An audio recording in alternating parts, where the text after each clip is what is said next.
have worked very much hard to secure the first rank in common entrance examination and place me here. But my brother says me that it's my destiny that has put me up here. Is it really my destiny or my hard work that placed me here? Where's your brother placed, huh?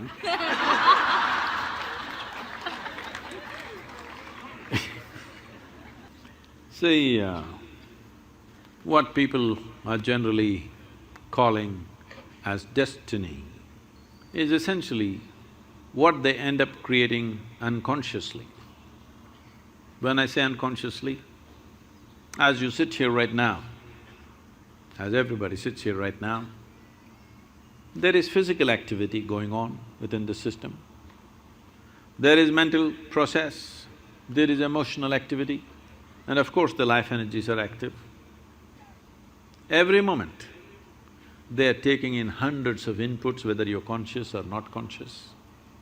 So if I ask you a question, since this morning, from the time you woke up till now, of these 4 dimensions of activity, how much have you conducted consciously?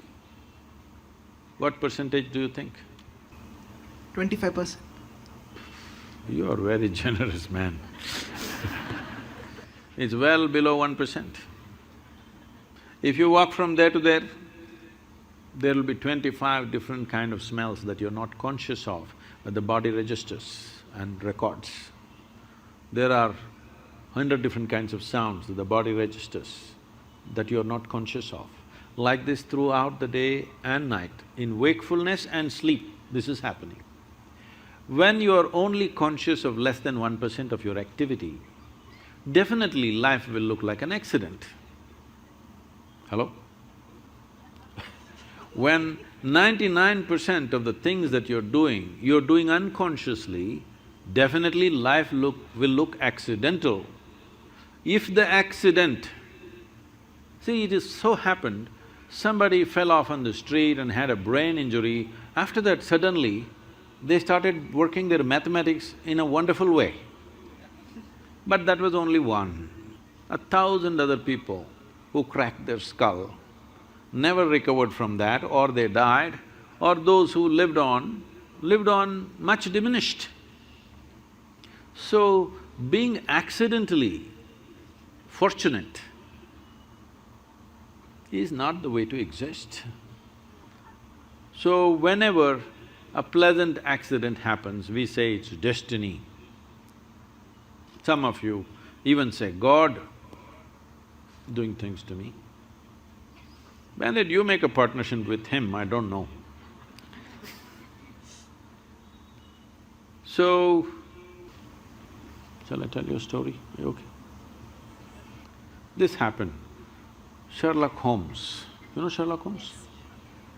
And Watson went out camping. And early morning, 3:30 a.m., Sherlock Holmes nudged Watson. He opened his eyes, "What? What do you see?" he asked. "Well, I see a clear sky and stars." "What does it mean to you?" He said, "Well, that means tomorrow is going to be a wonderful sunny day." Then he asked, "What does it mean to you?" He said, "It means someone has stolen our tent."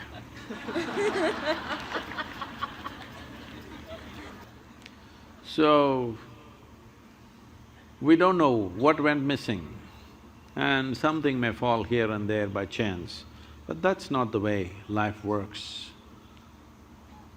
If a human being doesn't take it upon himself or herself to make their own destiny, well, they're still having an evolutionary problem. That is, they are still not yet fully there. Because being human means this, that we can conduct our life consciously. Being human means this, that we can craft our life the way we want. But this destiny business is a good insurance to handle your failure Whenever you fail, destiny, it's God's will. So this has been going on for a long time. This is not the fundamental nature of this culture. In this culture, we taught you right from ancient times, your life is your karma. Did we tell you or no? Nobody told you there is a God up there who will do things to you. We always told you, your life is your karma. This means your life is your making. No interstellar influence on you. It's you. Whatever, there are a million impacts on us, but what we make out of it is still us, isn't it? What is thrown at us is not in our hands. What comes our way is not in our hands, but what we make out of it is 100% in our hands. I must tell you this. When I first went to Coimbatore and we started setting up the yoga center, this is a country like this is very strange. Now they're all clapping their hands. But at that time, simply rumors, oh, they're doing drugs, they're doing something else, they're here to kill the wildlife, they're killing tigers, they're killing elephants, all kinds of things. Rumors going around, even media reporting these kind of things. Then 100 prominent people in the town meet and then they say, this yoga is spreading like a disease. These are the words. We have to do something. There some young hothead says, let's take a truckload of people and pull down the whole thing, because the whole yoga center at that time was just thatch roof sheds. So they decided they want to come there and pull down the whole thing and be finished. Today, it is among the most prominent places in the country, okay? So, when they said this, there was an old man who is no more, a wise man.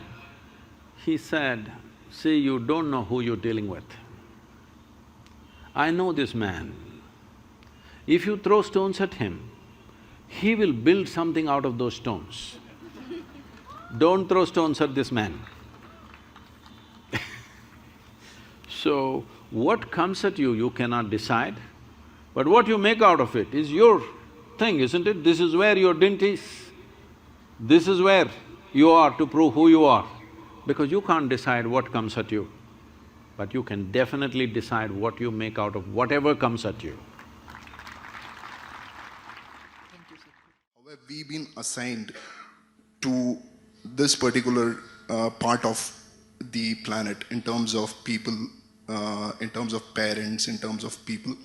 This is in terms of existence in this planet. And the other question is, which again triggers my belief in God, is who's the person who controls our life before we are born and after our death? So you believe lots of things.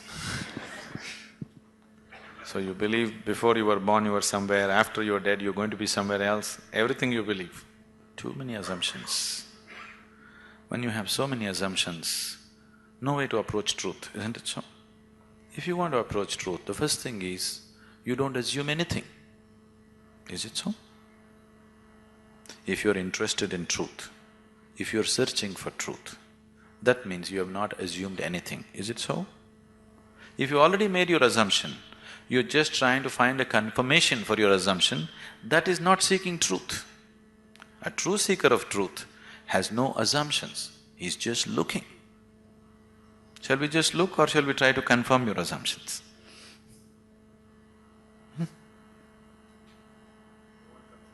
You want confirmation. You're right. Does that get you any closer? If I tell you your beliefs are right, does it get you any closer to truth? Does it? You feel better. Oh, okay, I've been right. But nothing gets solved, isn't it? Life doesn't get solved, does it? No. So confirming your belief systems doesn't mean anything. This is a big problem with human beings. They want to be right all the time. This is the biggest problem. In fact, it is the basis of all conflict in the world. I am right, you are wrong. This is the problem, isn't it? isn't it so?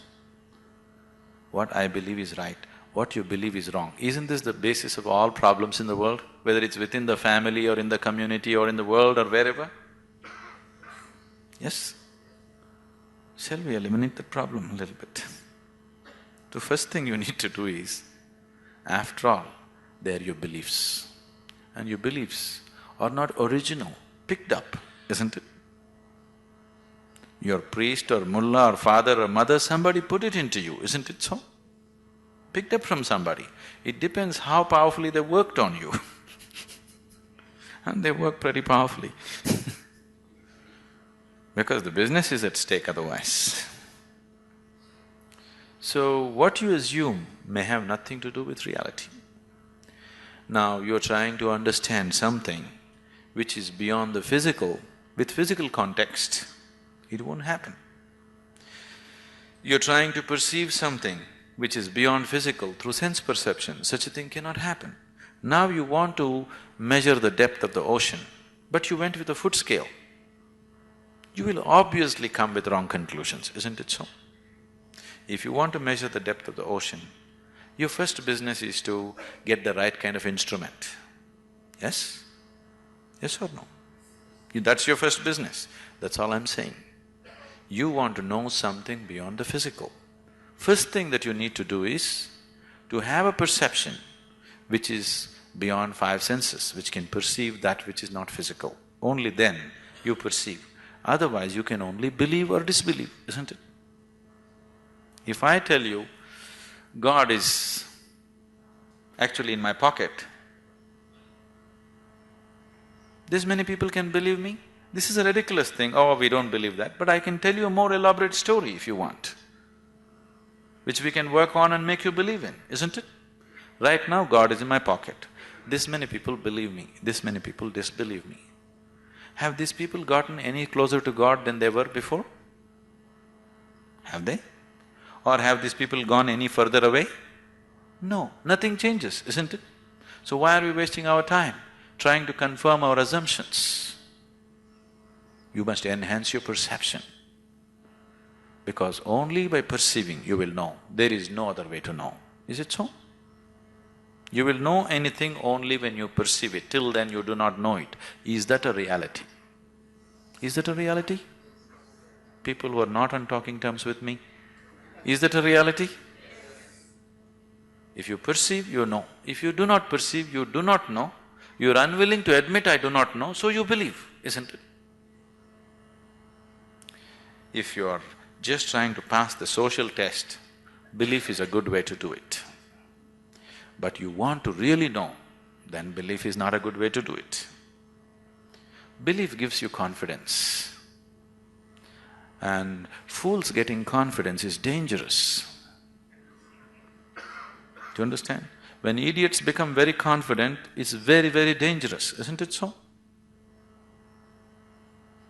Do you see? Intelligent are hesitant, stupid are confident. Have you seen this? Great confidence, because when you simply believe something, you will have great confidence. You will have no doubt about anything because you don't apply yourself to anything. You're 100% sure. You see George Bush, how confident he is? He's very confident, isn't it? Doesn't he seem like confident? Very confident. He came to India and declared, I am a believer, I am a true believer. I thought, you don't have to say it, can't we see? You must be a believer, otherwise you don't walk blind into situations. If you're somebody with sense, you would look around, isn't it? You would see what is there and what is not there, because you're a believer. Not just in God, in so many other things. The most sensible way to start your life is, what I know, I know. What I do not know, I do not know. Once you come to this sincerely, you will see your knowing will constantly go on expanding on a daily basis. Otherwise, the moment you believe, you are stagnant. Belief is death actually. Marx said, it's the opium. Religion is the opium, because it puts people to sleep. He's very right. It's put people to sleep, isn't it? hasn't it? Sleep is comfortable. What's wrong with it? Why sleep? Why don't you die? It is even more comfortable. Do you know that? Because anyway you're a believer, after all your God is waiting, why don't you go? Yes, isn't it? Because anyway you know when you die you'll go to God. What is the problem? Why are you waiting, going to this hospital, all this nonsense? Why don't you go? Why are you delaying your progress towards God? That's not right. You're not a true believer, isn't it?